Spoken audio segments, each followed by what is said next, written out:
Bonjour et bienvenue dans ce 85e épisode de DevApps, podcast consacré à l'actualité, au développement et à l'architecture des technologies.net. Nous enregistrons cet épisode, nous sommes aujourd'hui le 12 octobre 2022, en direct sur Microsoft Teams. Je suis Denis Voituron, accompagné de toute une petite bande de personnes, dont Christophe Peugnier qui s'occupe de l'animation avec moi. Pour ceux qui veulent être prévenus d'ailleurs pour les prochains enregistrements des épisodes, n'hésitez pas, venez vous inscrire. Vous allez simplement sur devaps.ms. Vous avez une petite page avec la possibilité de vous enregistrer. On demande juste le nom, le prénom, votre adresse mail. Et vous recevez ainsi un email à peu près toutes les 2 semaines maintenant avec la date et l'heure précise de l'enregistrement. Et comme d'habitude un petit peu, aujourd'hui nous avons un invité qui est aujourd'hui Guy Barrette. Salut Guy. Hey, salut, ça va bien? Ça va, et toi? Oui, super. En direct de l'autre côté de l'Atlantique. Oui, de l'autre côté de la rivière, Voilà. Montréal. Et tu vas venir aujourd'hui nous parler d'infrastructure as code. L'infrastructure en tant que code, effectivement.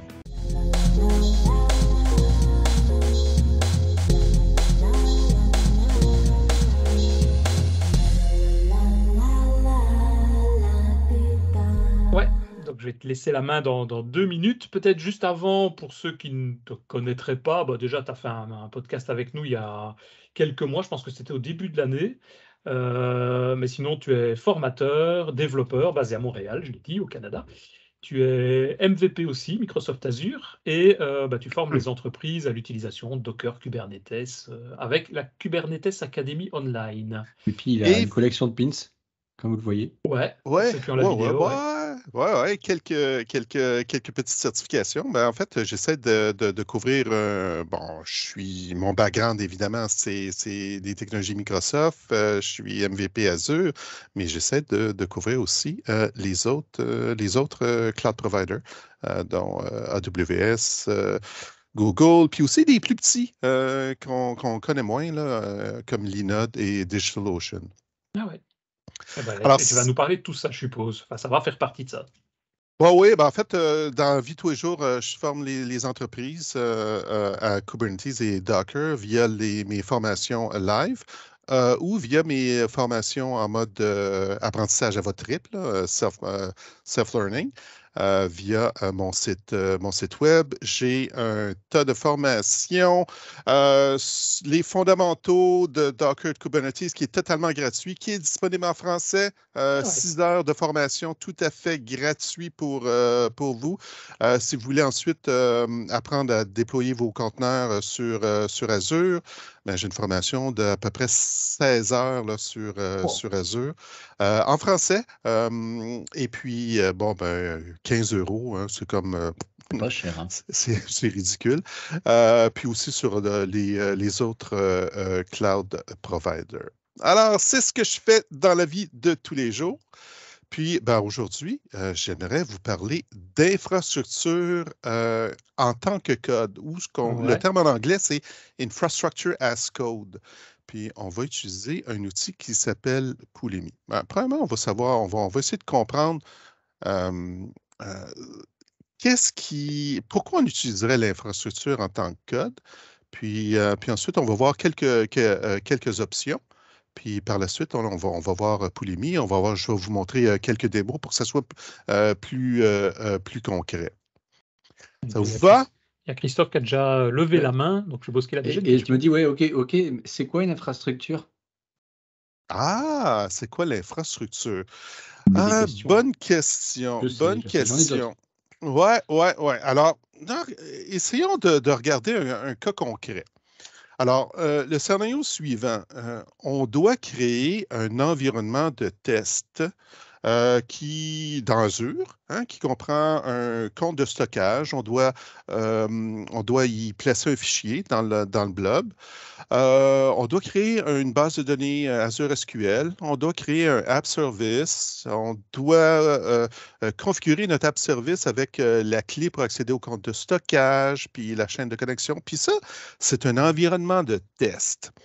Et qu'on doit créer à la demande une ou plusieurs fois par jour. Hein? Donc, on crée une infrastructure ici. Alors, vous voyez ici, on ne déploie pas nécessairement du code. Ce qu'on veut créer, c'est vraiment les différents services qui vont servir peut-être à déployer une application, faire des tests, puis ensuite, on arrache tout, on détruit tout. Hein?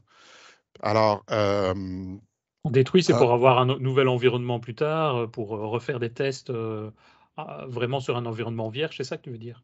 Ben oui, effectivement. Alors, ce qu'on veut faire, c'est créer à chaque fois un nouvel environnement qui est totalement vierge. On déploie notre code, on fait nos tests, puis ensuite, on arrache tout, on détruit tout. Premièrement, on ne veut pas payer cette infrastructure-là 24 heures sur 24, 7 jours sur 7. On en a besoin seulement que pendant, je sais pas moi, une demi-heure. Oui, mais en fait, c'est long à créer tout ça quand même.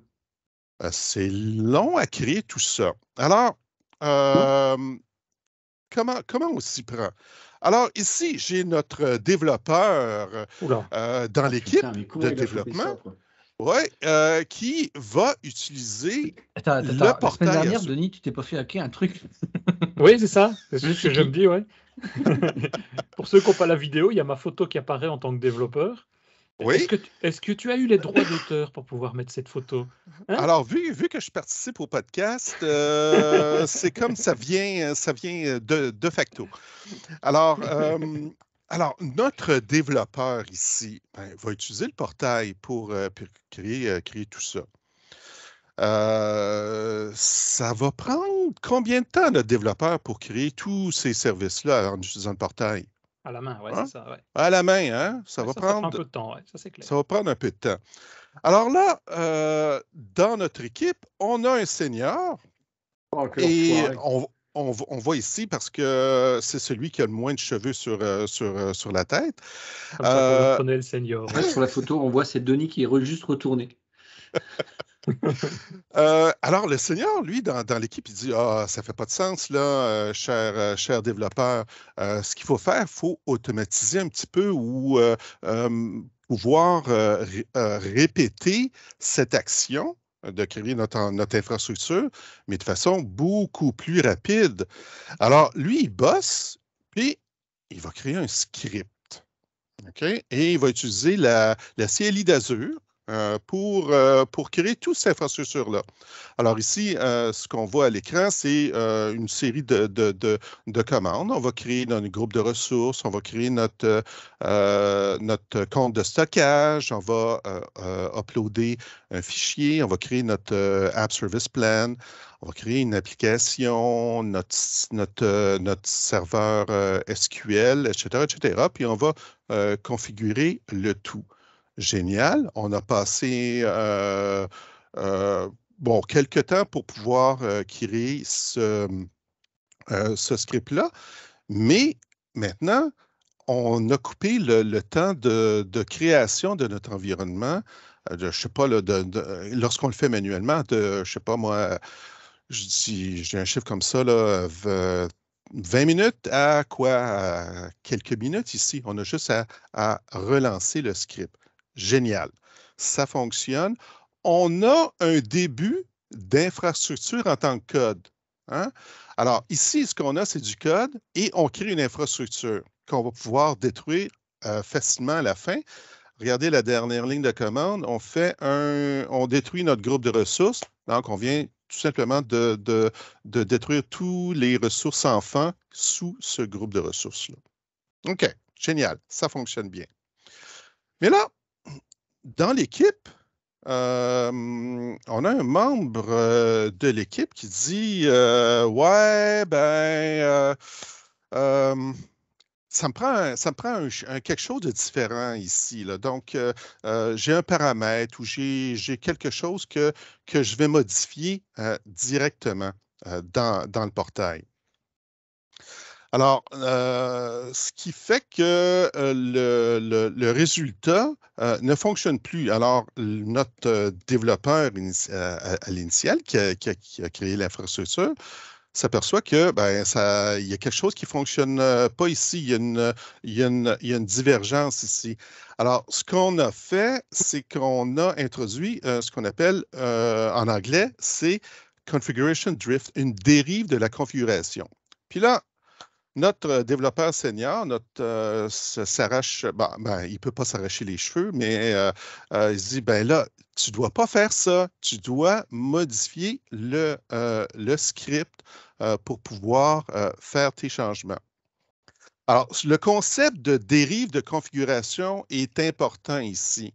On a quelque chose, un script qu'on a créé au départ pour avoir un résultat X. Et il s'avère qu'entre-temps, il y a quelqu'un qui modifie ce résultat final-là. Alors, on voudrait peut-être retrouver le résultat initial ou voulu.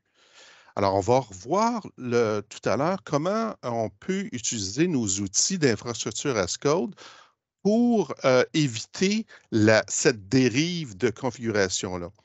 Puis là, je ne sais pas si c'est le terme francophone exact ici, là, mais bon, ça explique bien ce que le problème est. Ça va jusqu'à présent? Ouais. Parfait. Deuxième cas. J'ai mon fameux script ici qui me donne un résultat. Alors, ça roule, ça fonctionne, c'est en opération. Et là, toujours mon développeur ici, Junior, dit « Hey, il faut que je ne vais pas utiliser le portail pour faire mon changement. Je me suis fait taper les doigts là, tout à l'heure. Alors, je vais changer le script, je vais le réexécuter. » Ah ben là, ça ne marche pas. La première ligne, la création du groupe de ressources, ben, ça va tout simplement planter à cette première ligne parce que les ressources existent déjà dans Azure. Alors, le script ne peut pas faire une modification d'un paramètre ou de quelque chose comme ça sur des choses qui existent. Il faut réadapter le script ici. Alors, vous voyez deux problèmes lorsqu'on veut automatiser notre infrastructure ici. C'est bon? Mm-hmm.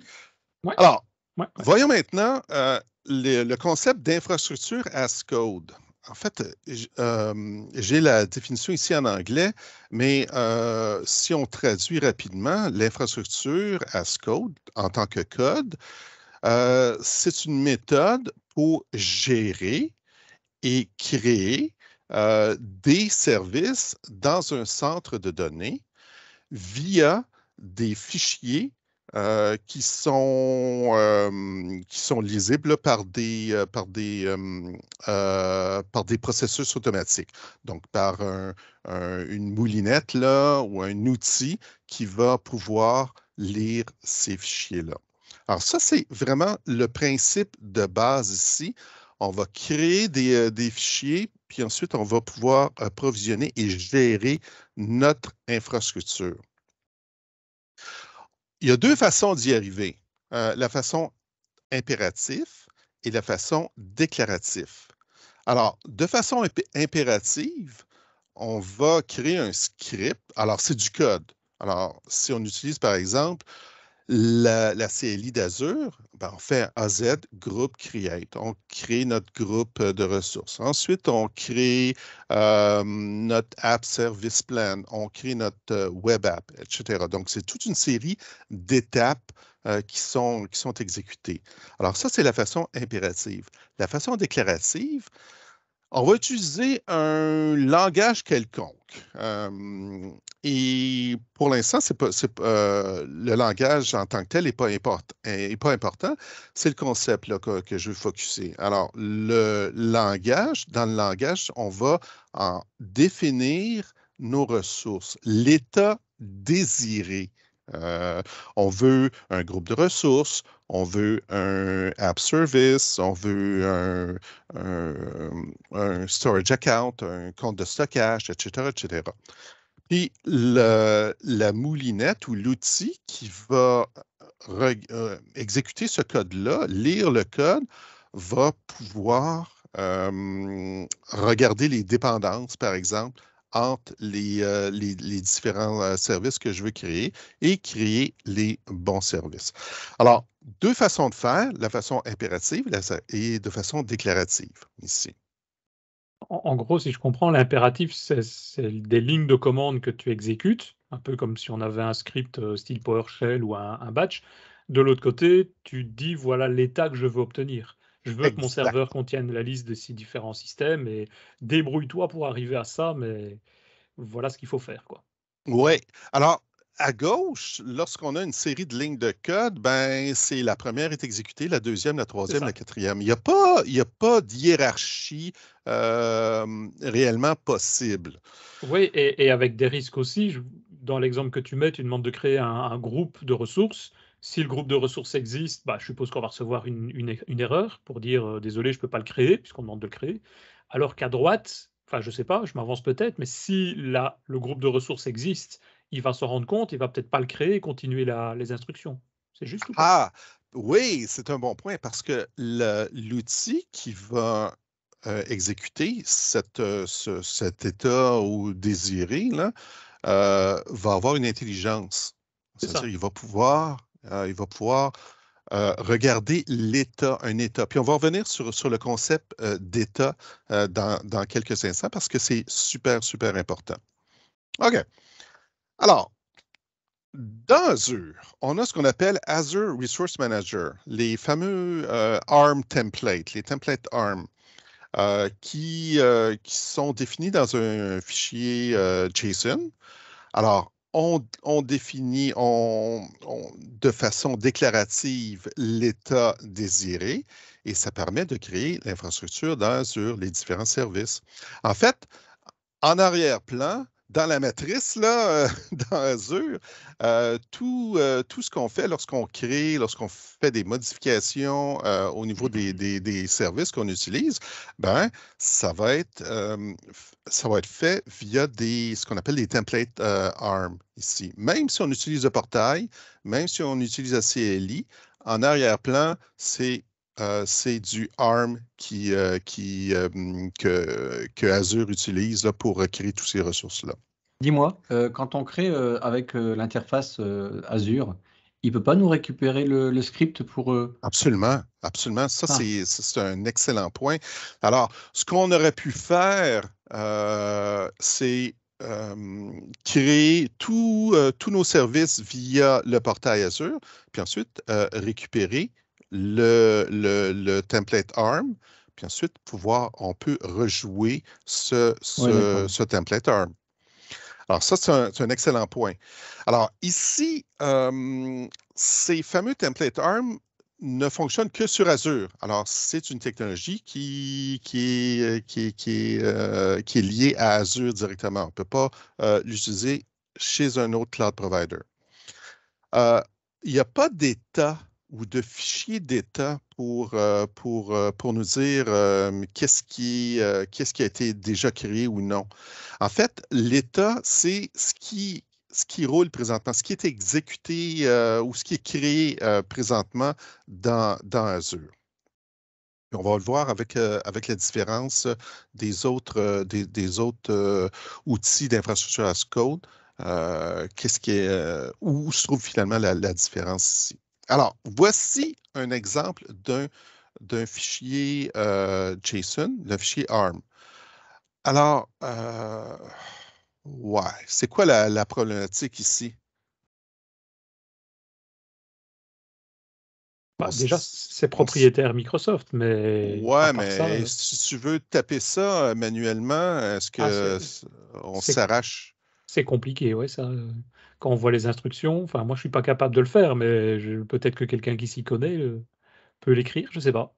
Ouais, ouais, ouais, ouais, mais quand même, c'est compliqué, là, dans les double quotes, il y a une syntaxe bien précise, là, donc il y a un niveau. Si je veux en créer un manuellement, c'est assez complexe.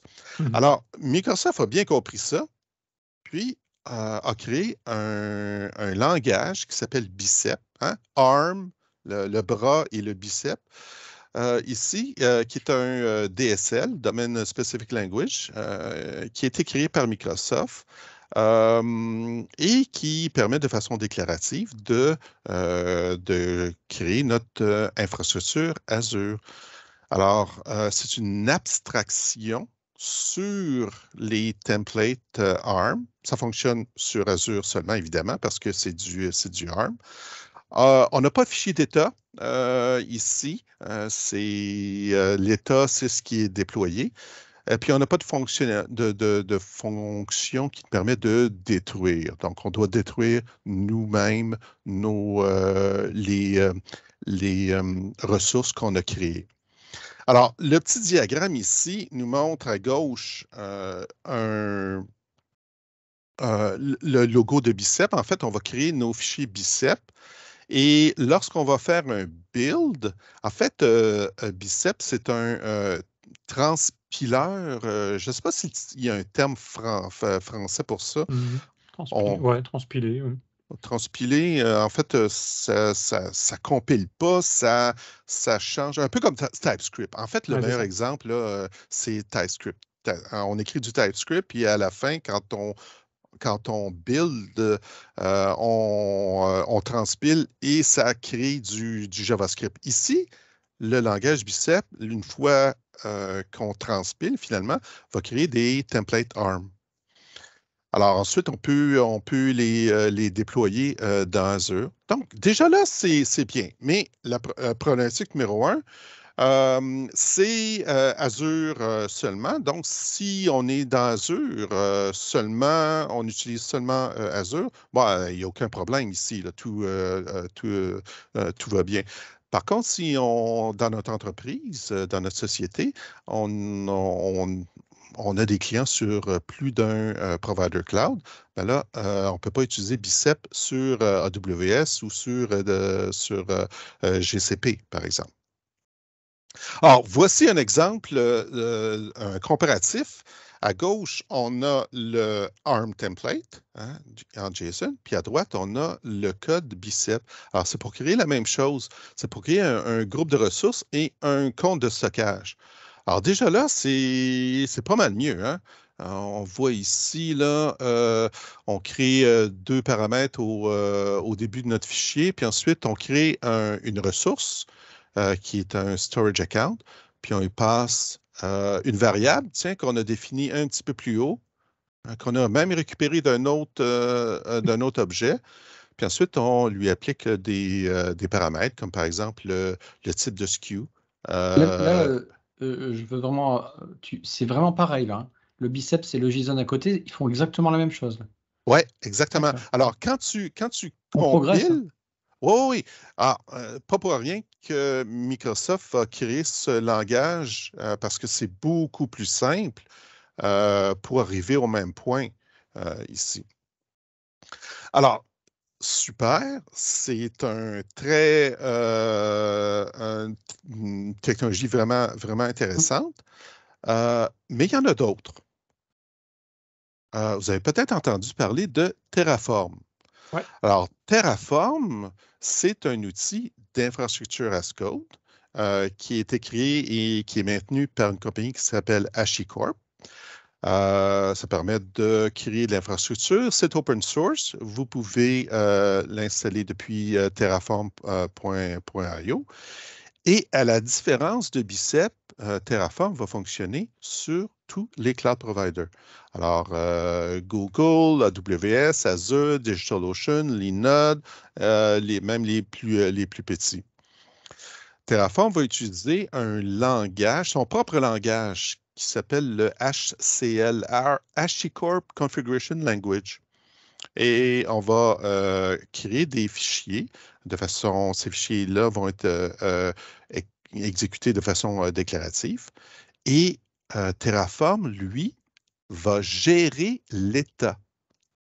Alors, quand on va déployer notre infrastructure, il y a un fichier d'état qui va être créé pour indiquer à Terraform, hey, telle ressource ont été créées.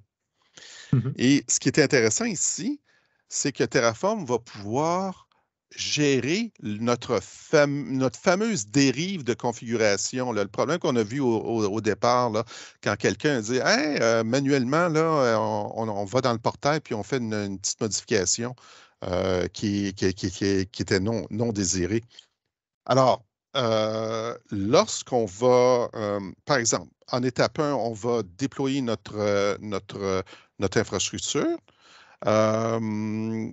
Si on fait une petite modification directement dans le portail, puis ensuite on redéploie notre infrastructure, Terraform va pouvoir voir cette dérive de configuration-là, puis la réajuster. Il fait quoi? Il fait une comparaison avec exact. son état par rapport à ce qui existe sur le serveur, quoi. Exactement. C'est pas plus compliqué que ça. Donc ça, c'est génial. Ça nous permet de maintenir une infrastructure, l'état désiré, comme étant le même à tout moment. Mm-hmm. Alors, voici un exemple de HashiCorp Configuration Language. Vous voyez que ça ressemble un petit peu au Bicep. On lui définit, par exemple, une ressource. En premier, en haut du code, on voit que c'est un groupe de ressources. On donne son nom, le centre de données, puis ensuite on crée le App Service Plan. Ensuite, on crée le App Service, puis on voit que c'est des paramètres un peu comme on a vu auparavant. Donc ici, on définit l'état désiré. Dans deux secondes, tu me mets des voids et puis des boules et puis des points-virgules au bout de tes trucs. On a du C#. Hein. J'y arrive. On va. Ici, la problématique avec HCL, c'est que il n'y a pas réellement de if.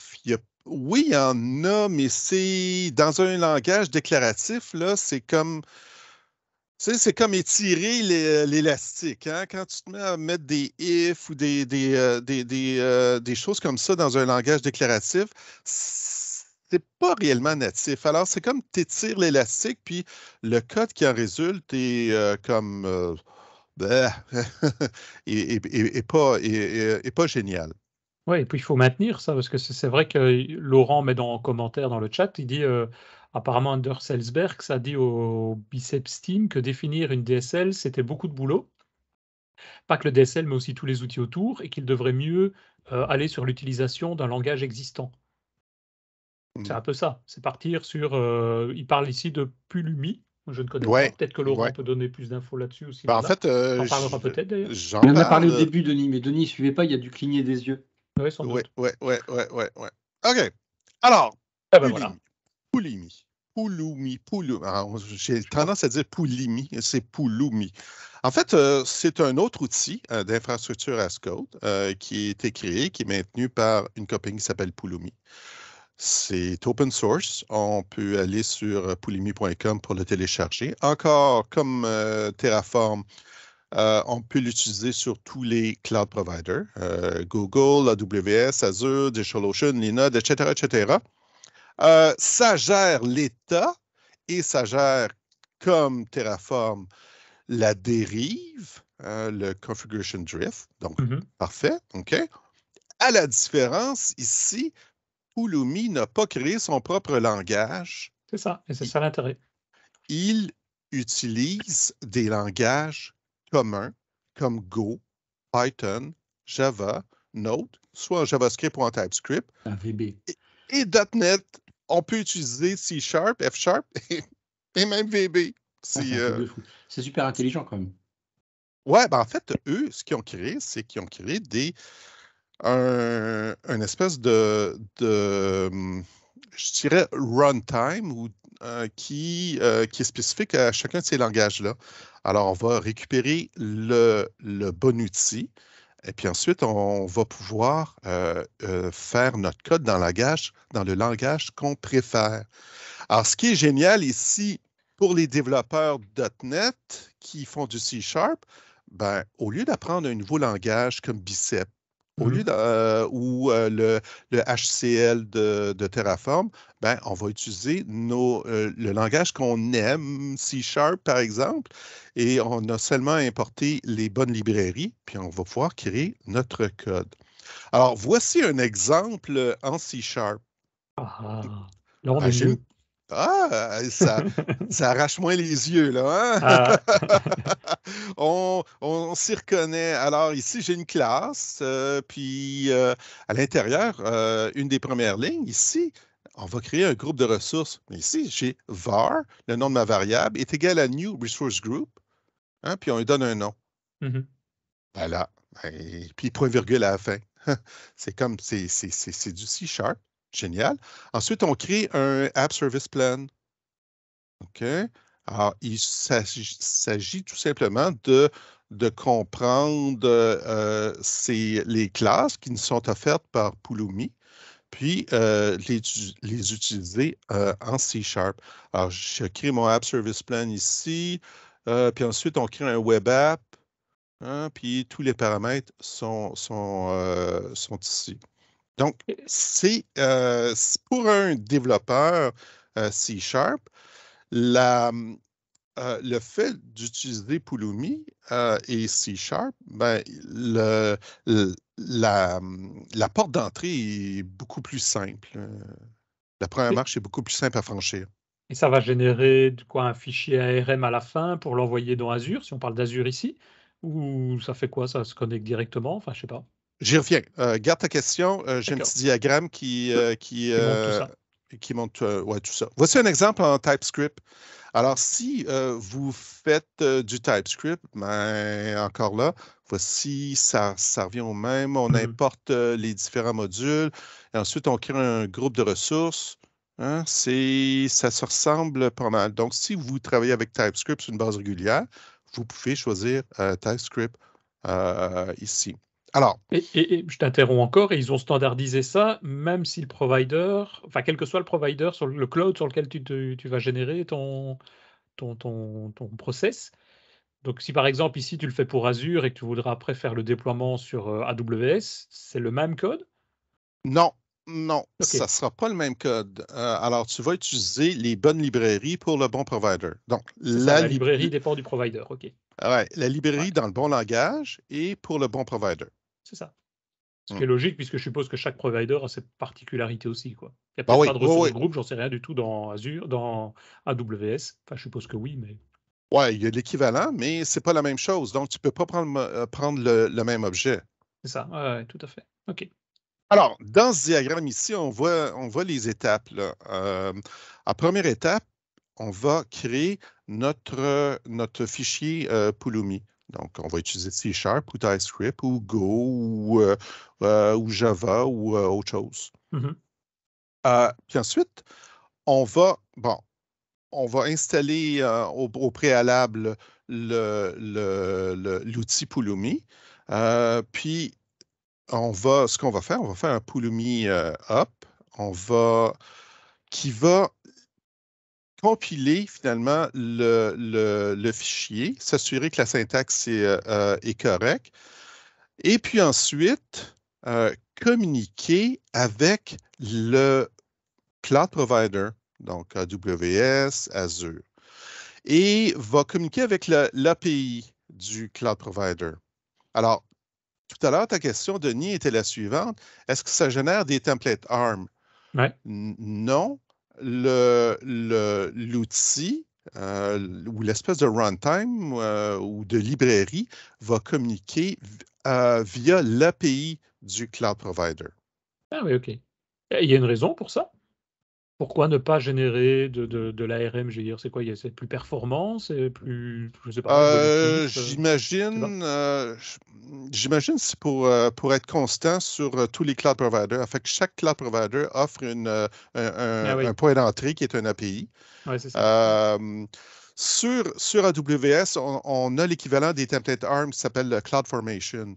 Mhm. Euh, J'imagine que ça aurait été plus compliqué générer des fichiers CloudFormation ou ARM plutôt que de communiquer directement avec l'API. Ouais, ouais, ok. Alors, vous voyez ici, ce qui se passe, c'est que Pulumi va communiquer directement avec le cloud provider, puis il va créer les différentes ressources. Et à la fin, l'état va être stocké dans un fichier. Et par défaut, c'est stocké dans le cloud, dans ce qu'on appelle le Pulumi Service. C'est un Software as a Service, un SaaS, qui permet de stocker notre état puis regarder qu'est-ce qui s'est passé. Notez bien qu'on n'est pas obligé d'utiliser ce service-là. On peut le stocker dans un blob, par exemple, dans Azure. On pourrait choisir de le faire. On pourrait choisir de stocker dans un fichier sur notre disque local aussi, si on voulait. L'avantage d'utiliser un service comme ça, c'est qu'on peut travailler en équipe parce que l'état va être partagé. Donc, vous voyez, les étapes sont quand même assez simples. Puis, quand on parle de service, on dit, est-ce qu'il y a des coûts? En fait, c'est gratuit pour les individus. Donc, si vous êtes seul dans votre sous-sol et vous pouvez utiliser le service tout à fait gratuitement.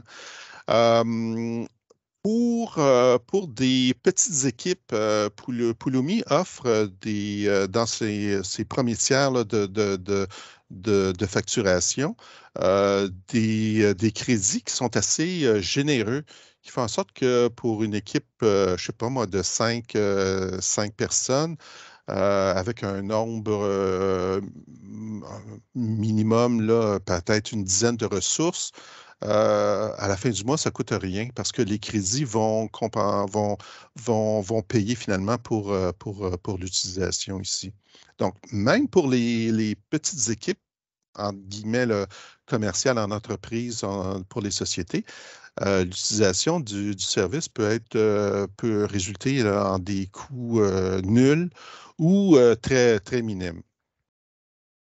Dans le service, on va stocker l'état.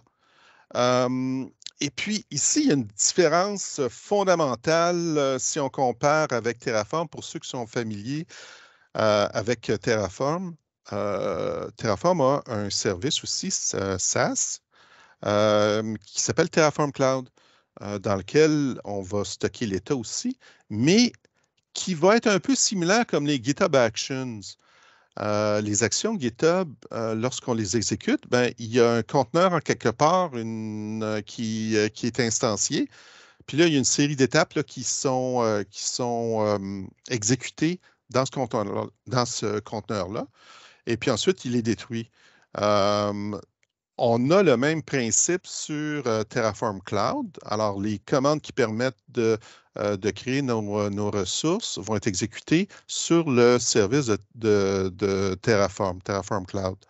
Dans le cas de Pulumi, il n'y a pas cette équivalence-là. Alors, c'est vraiment tout le temps local. C'est vraiment à partir de notre poste ou d'un serveur quelconque que le Pulumi va communiquer avec le cloud provider. Je ne sais pas si ça fait du sens, cette partie-là. Ouais, et si tu veux le déployer sans avoir à ce moment-là une exécution locale, tu peux l'intégrer. Oui. Ben oui, c'est une CLI que tu peux installer, par exemple, dans un GitHub Actions. Tu pourrais le faire. Ça, ok. Tu peux avoir ça directement en commande, en service, directement installé dans ce genre de truc, quoi, dans GitHub Action ou dans Azure DevOps, par exemple, si tu as envie. Ah, absolument, absolument. C'est une CLI qui est simple à installer. Sur Windows, tu l'installes via Chocolatey. Puis sur un serveur, tu peux te les commandes là, pour. Et puis j'imagine, je n'ai pas vérifié, mais je suis pas mal certain que directement là, dans les recettes là, des GitHub Actions, Pulumi est déjà disponible. Ouais, OK. OK. Intéressant. Alors, bon, concrètement, alors, ça marche comment? On va tout faire péter dans la démo. Vas-y. OK. Alors, j'ai une série de petites démos ici. en premier lieu, je voulais vous montrer là, comment générer un fichier TypeScript. Bon, pour une raison que j'ignore, depuis quelques jours, la création, le bootstrap d'un projet TypeScript prend plusieurs minutes à s'exécuter. Donc, avant le dernier update de la CLI, ça prenait peut-être 15-20 secondes. Là, ça prend 6 minutes. Alors, j'ai réessayé ce matin, puis c'est encore ça. Il doit y avoir un petit bug en quelque part. Alors, ce que j'ai décidé de faire, je l'ai généré au préalable. On ne veut pas regarder la peinture sécher. Alors, on va... ce que j'ai fait pour créer ce template, j'ai dans mon dossier démo 1, je me suis logué sur mon compte Pulumi. Alors, ça veut dire que au préalable, j'étais sur Pulumi et j'ai créé un compte tout à fait gratuit. Puis ensuite, ça m'a donné un environnement ici, un back-end, dans lequel je peux gérer mes différents projets. Alors, tout ça, jusqu'à date, là, est gratuit ici. Juste... OK.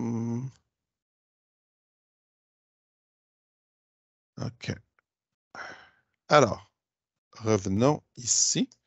Je me suis logué sur mon compte Pulumi et j'ai fait un Pulumi New et j'ai choisi le template Azure TypeScript. Okay? Puis on va le faire avec C# dans quelques instants. Je ne vais juste pas le refaire ici, mais je vais vous montrer un petit peu qu'est-ce que ça donne. Alors, ça donne ce dossier. Dans ce dossier-ci, je me retrouve avec du TypeScript, ici. Alors, on importe des différents modules. Puis on voit ici, Pulumi, Azure Native. Alors, on a un provider qui est spécifique à Azure ici. Puis, on crée notre groupe de ressources ici, Constant, Resource Group, New Resources, et puis on donne un nom à notre groupe de ressources. Vous voyez? Ici, on crée un compte de stockage. OK, puis on passe certains paramètres. Donc, on veut le type de stockage standard LRS. Puis, on veut le type storage V2, par exemple. Alors, tout simplement des paramètres que je configure ici. Vous remarquerez qu'il y a 2 fichiers YAML qui ont été créés ici. J'ai pulumi.yaml qui contient... Puis, ces fichiers YAML-là, si vous avez la peur des fichiers YAML, ils sont simples. C'est juste pour mettre quelques clés valeurs. Alors, comme par exemple le nom du projet, une description, le type de runtime qu'on utilise. Dans ce cas-ci, c'est Node.js. Il y a un deuxième qui est pulumi.dev.yaml qui va contenir une configuration qui est spécifique. En fait, on peut créer un projet, puis on peut créer à l'intérieur du projet ce qu'on appelle des stacks. Un stack, c'est comme un environnement. Alors, je pourrais avoir l'environnement de dev, le stack dev, le stack test, le stack prod, par exemple, puis avoir des paramètres qui sont spécifiques pour chacun de ces stacks. Ici. Donc, ce qu'on voit ici, c'est plus des variables. Le Azure Native Location, par exemple, c'est plutôt une variable que tu vas pouvoir utiliser dans le code TypeScript. C'est ça? Exactement. Donc, okay. On ne s'arrache pas les cheveux avec des fichiers YAML ici. C'est seulement pour stocker là, certaines valeurs. OK. Puis, ce qu'on va faire, on va plutôt focusser sur C#.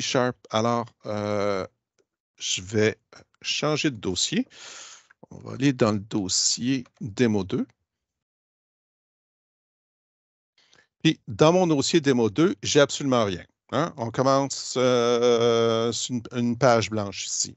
Alors, ce que je vais faire, je vais utiliser la commande Pulumi New. Mhm. On va ouvrir ça un peu pour bien voir.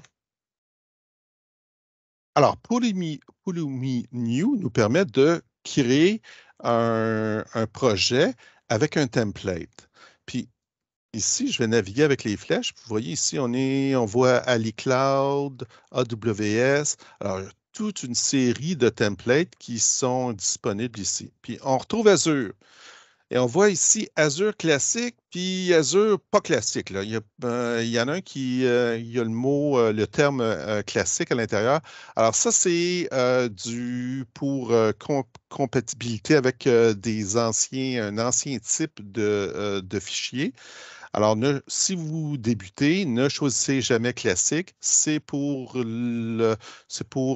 garder la compatibilité avec des anciens types de fichiers. Alors, on choisit toujours, par exemple, Azure C#, F#, Go, Java, JavaScript, Python, TypeScript. Il y a même YAML ici pour ceux les purs et durs qui voudraient faire du YAML. Mais nous, on veut faire du C#. Alors, on va choisir le template Azure C#. On va nommer notre projet. Donc, on est dans le dossier Démo 2. Il nous propose de nommer notre projet Démo 2. C'est parfait. Une description, il nous en propose une. Et puis, le nom d'un stack, le nom d'un environnement. Dev, pour Dev, moi, test, prod, ouais, ça va être parfait. On va choisir Dev. OK? Et une variable ici. Donc, ici, je pourrais, tiens, je vais choisir Canada Central, ici. On va voir L'emplacement de ton data center, ouais. Ouais. Installing dependencies, MS build, determining project to restore. Ah, donc, il y a un restore qui est fait à ce moment-ci. Paf! Ça a pris 11 secondes. Tout est créé. Mon projet est prêt. Puis on propose même la prochaine commande à exécuter, Pulumi Up. Alors ici, si on regarde un peu le code, si je regarde dans le fichier programme.cs, alors j'ai des using Pulumi. Mhm. Ici, je crée mon groupe de ressources. Hein. C'est ça. Je On crée utilise mon vraiment des storage objets account. C# avec des noms courants, des noms connus pour Azure, quoi. Ouais. Ouais, puis ici, on va récupérer, en fait, on va récupérer le nom du storage account. Ici, on va sauvegarder l'information. Et tout ça est en C#. Donc, la prochaine étape, je peux exécuter la commande Pulumi up. Hop. Alors, si je fais un up, alors ça va déployer mon infrastructure. En fait, Pulumi va compiler mon code, puis ensuite communiquer avec le provider cloud, dans ce cas-ci, c'est Azure, et créer l'infrastructure. Et comment il sait dans quel Azure que c'est dans ton Azure? Je veux dire qu'il va faire. Parce que là. Excellente question. Présentement, dans ma CLI, je suis branché, je suis logué finalement sur mon compte Azure. Donc, il va utiliser ce compte-là par défaut. Sinon, par configuration, on peut spécifier un compte différent ici. Donc, par exemple, si on est dans un GitHub Action, si on est dans une action GitHub puis on utilise Pulumi, là, il faudrait spécifier le nom de l'usager, le service principal ou autre qu'on va utiliser pour se connecter. C'est ça, mais si tu l'as déjà fait, donc. OK. Ouais. En fait, par défaut, il va prendre celui qui est déjà connecté. Ouais. Vous voyez ici, on me dit qu'on va créer un groupe de ressources puis un storage account. Et il y a 3 ressources qui vont être créées. Alors, on me dit, est-ce que je veux faire cet update? On me donne une option pour voir le détail. Alors là, je vois ici vraiment le détail de ce qui va être créé. Alors, j'ai un groupe de ressources et on voit son nom va être ressource group et une série de lettres et de chiffres aléatoires pour générer quelque chose d'unique finalement. On sait que les groupes de ressources le nom des groupes de ressources doivent être uniques. Alors ici, c'est une façon pour Pulumi de générer un nom unique. On peut passer un nom spécifique aussi si on le désire. Alors, on va choisir de déployer tout ça. Donc là, il se connecte avec les API d'Azure et en gros, il fait tout ce que tu as demandé. Donc, création des ressources, du site web, etc., quoi. Exact. Mhm. Voilà, le groupe de ressources est créé. On voit qu'il y a une hiérarchie ici. Notre compte de stockage est en création. Ouais, c'est pas mal, hein. Et il te suit tout ça, donc c'est en ligne de commande, mais c'est des lignes de commande qui, voilà, enfin, qui évoluent. L'écran, l'interface change, quoi. Se met à jour au fur et à mesure des avancements. Ouais, c'est génial. Alors, ici, j'ai mon infrastructure qui a été créée. Alors, si je vais dans mon portail Azure, je devrais, dans ma liste de groupes de ressources, retrouver, j'ai mon ressource group ici avec le nom aléatoire, puis je vois mon compte de stockage. Alors, ça a bien fonctionné. Et si je vais ici dans le service Pulumi, si je sélectionne à gauche Stacks, alors j'ai mon projet démo 2 avec le stack dev ici qui vient d'être généré. Ça a été créé il y a quelques minutes. Mhm. Alors, je le sélectionne et update numéro 1 succeeded. Je peux voir le détail ici de ce qui a été créé. Hein, je peux voir le timeline, les ressources qui ont été créées, par exemple. Il y a de la configuration ici. Ma sélection du centre de données ici. Je peux voir les ressources qui ont été créées ici. Puis ce qui est génial, Mhm. je pourrais cliquer ici, Open in Azure Portal. Ça va m'ouvrir le portail directement sur cette ressource. Alors, ça, c'est génial. Et si tu l'avais, enfin, si tu le réexécutes, peut-être pas le faire maintenant parce qu'on arrive, à mon avis, un peu à la fin, mais si tu le réexécutes, sur le portail de Pulumi, tu reverrais une sorte d'historique de la liste des différents updates en disant éventuellement qu'il n'y a pas eu d'update par rapport à la fois d'avant, quoi. Ouais, C'est ça, hein? effectivement. Donc, par exemple, tiens, si j'ajoute un tag à mon groupe de ressources ici, alors, Ouais, donc tu prends le même ou bon, code C# et tu changes, ouais, c'est ça, tu changes ton code C# que tiens, tu vas réexécuter. Ouais. je vais le mettre sur mon storage account. Mhm. Alors, d'après vous, est-ce que c'est un changement, ce qu'on appelle en anglais un breaking change? Ajouter un tag. Non, Hmm, OK, on pas va pour faire moi. un Pulumi up. Donc le Pulumi Up, en gros, si je comprends, ce qu'il fait, c'est qu'il fait, enfin on le voit ici d'ailleurs, une compilation, un .NET Build, puisque c'est du code C#, donc il compile. Il va l'exécuter, je suppose, et il va Mhm. remonter le code dans Ah, ben attends, enfin le code de résultat dans Pulumi. oui, mais il va aller consulter le fichier d'état Pourquoi il a besoin de consulter le fichier d'état? Parce qu'il pour peut. savoir. En fait, il va consulter le fichier d'état pour savoir qu'est-ce qui est créé. Ah, pour faire Puis une différence entre les deux. et ouais, puis là, il Ah voit ouais, qu'il y ouais, a une ouais. différence. Puis regardez ce qu'on a à l'écran. Oui. Want to update. Ouais, ouais, ouais, Il ouais. va vérifier le fichier d'état dans le compte Pulumi. Ouais. Et si sur Azure, manuellement, on était supprimé une ressource? Alors là, il va voir Pas ce une qu'on ressource. appelle la dérive de configuration, puis il va dire, hey, il manque quelque chose, il y a quelque chose dans Azure qui n'existe plus, je vais le recréer. Et donc il Donc, peut le détecter, quoi. Ouais. ouais, il va le détecter. Donc ici, on voit que je pousse le changement. Donc, c'est ce qu'on appelle un non-breaking change. Le changement est poussé. Mhm. OK, et voilà. Et puis, si on essaie de faire un autre type de changement, par exemple, mon storage account, si je lui dis 2 ici, Ah ouais. ça, Et, on sait qu'on ne peut pas renommer un storage account.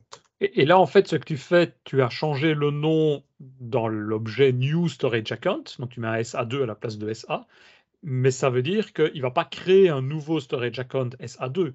Il voit qu'il y en avait un qui était SA avant, donc il fait vraiment un rename entre les deux, quoi. Et Donc, voilà.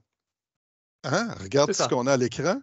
Il dit il y en a quand même un à supprimer. Il détecte que le SA ne devrait plus exister, quoi, pour lui. Exact. Ouais. Donc, il va détruire celui qui est existant, puis ensuite, il va en créer un nouveau Ouais, c'est ça. avec le bon nom. Donc, tu as 2 types de changements. Des changements qui sont cassants. Alors, Pulumi va faire... Terraform va faire la même chose aussi. Hein? Ils vont faire une mise à jour, un update de cette ressource-là. Pour les changements qui sont cassants, ben, la ressource actuelle va être détruite, puis ensuite, il y a une nouvelle qui va être créée. Donc c'est vraiment détruit. C'est vraiment ce qu'il met, c'est supprimé puis recréé. Donc s'il y avait des données, par exemple, dans le storage, les données auraient été seraient supprimées. On repart vraiment d'un storage vide. Ah oui, oui, absolument, absolument. Ouais. Il n'y a pas de fonction là, oups, on récupère les données. Il faudrait le faire dans le code. Alors, à la fin de notre test, on a déployé notre environnement, on a fait nos tests. Comment on fait pour arracher tout ça? On fait un Pulumi down. Qu'est-ce que tu veux dire, arracher tout ça? C'est retirer de Pulumi. En fait, non, de détruire tous les ressources qu'on a créées dans Azure. Même dans Azure, ok. Oui, oui, on va faire un Pulumi down. On va choisir Yes ici et toutes nos Ah oui. ressources vont être détruites. Il supprime vraiment les ressources d'Azure, ouais, c'est ça, ok. Oui, oui. Alors, c'est tout à fait génial. Ça va nous permettre de facilement créer et détruire les ressources. Ouais. La joie de l'utilisation d'un langage comme C#, c'est qu'on peut utiliser des fonctionnalités du langage comme une boucle. Mhm. Hein, ici, j'ai une boucle qui va créer 3 groupes de ressources. Donc, on peut faire des if, faire des conditions, utiliser toute la richesse là, de notre langage de programmation C#, comparativement à un langage comme HCL de Terraform, où lorsqu'on essaie de faire des choses comme ça, ben, c'est comme étirer l'élastique là, parce que c'est un langage déclaratif. Ici, on a toute la créer un richesse. portail, hein, ça serait con, mais... c'est super dangereux, là je vois le truc de Pulumi Down. T'as même pas d'avertissement de retaper le nom de ta ressource pour être sûr de bien vouloir supprimer. Ça fout les Non. boules. La rapidité de suppression. Ouais, mais tu peux le recréer aussi rapidement. Certes, mais les data, ils sont morts, quoi. Ouais, effectivement. Puis, pour détruire ce qu'on a créé dans le stack, là, finalement, dans le service de Pulumi, ce qu'on peut faire, on peut utiliser la commande Pulumi stack rm pour remove et le nom de notre stack ici. Là, ici, il faut confirmer, hein, Christophe. Donc, ici... C'est moins important hein, par rapport à celui d'avant au Dawn. Hein. Ah, est-ce que c'est l'État ou est-ce que c'est... Ouais, ça peut être aussi dommageable. Là, oui, quoi qu'il en soit, un délai est dommageable. Ouais. Peut-être. Alors, rapidement, là, je vois, on dépasse un peu, mais juste rapidement, j'ai ici... Il y a Satya qui s'impatiente. Ouais, et Satya qui s'impatiente. Tantôt, là, au début de la discussion, je vous mentionnais, là, bon, on doit créer un App Service Plan, une base de données SQL et tout ça. Regardez comment on peut faire ça avec Pulumi en C#. Donc, je crée mon groupe de ressources, je crée mon storage account, je crée mon App Service Plan, je crée un blob container, je vais télécharger ou uploader là, un fichier qui provient d'un dossier du www.root, là, ici, là, juste ici. Je vais obtenir la clé d'accès là, en créant de mon storage en utilisant une méthode qui s'appelle SignBlob Read URL. Je vais configurer App Insight. Je vais créer ma base de données SQL ici. Hein, puis je vais créer mon web app, puis je vais passer tous ces paramètres-là. Puis même, je vais y passer la connection string que je récupère de l'objet. Donc, Pulumi est assez intelligent pour dire, lui est dépendant de telle ressource, Alors, je vais créer le groupe de ressources en premier, je crée ensuite tel service, je crée tel service parce que je dois récupérer telle propriété pour la passer à l'autre service un petit peu plus tard. On peut aussi spécifier des paramètres disant, hey, j'ai une dépendance forte là, sur tel autre objet ici. Donc, c'est vraiment cool là, ce qu'on peut réussir à faire. Alors, ce qui est génial, c'est qu'on crée notre infrastructure de façon répétable. Ça fonctionne sur plus d'un cloud provider. On est dans Azure, tant mieux, mais si on doit utiliser plus d'un cloud provider, ben c'est génial ici. On utilise toute la force d'un langage de programmation versus des langages déclaratifs. La porte d'entrée pour les développeurs C# est vraiment pas très, très complexe. Ça, on est en terrain connu ici. Je veux dire, par exemple, qu'il y a beaucoup plus d'exemples en TypeScript. Comme sur le site de Pulumi, puis aussi un petit peu partout sur le web, sur YouTube, etc. Il y a beaucoup d'exemples en TypeScript. Donc, des fois, il faut faire un petit peu de conversion là, ici. Est-ce qu'on l'utilise ou non? Ben, si vous êtes seulement sur Azure, ARM puis Bicep, ça fait le travail, là. Ça fait bien le travail. Mais dès qu'on est multi-cloud, ben, des outils comme Terraform ou Pulumi sont super, super intéressants. Oui, si tu dois commencer, peut-être que c'est ce genre de solution qui est peut-être plus simple aussi, en tant que développeur, en tout cas de ces développeurs.NET, peut-être plus simple Moi, je suis d'appréhender ce genre convaincu. Il y a Laurent avait levé la main aussi. Il y avait un point à soulever.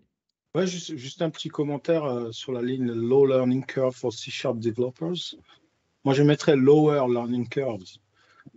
Parce qu'en fait, c'est vrai que quand on va savoir écrire du C#, on va avoir toute la base de nos outils qui sont avec nous. Je vais pouvoir naviguer le code, je vais pouvoir faire du refactoring, aller voir où utiliser quoi. Par contre, il reste complètement à apprendre une API qu'on va devoir utiliser. Et ça, on ne l'aura pas en tant que C# développeur. On va devoir comprendre les concepts des ressources groupes pour Azure, etc.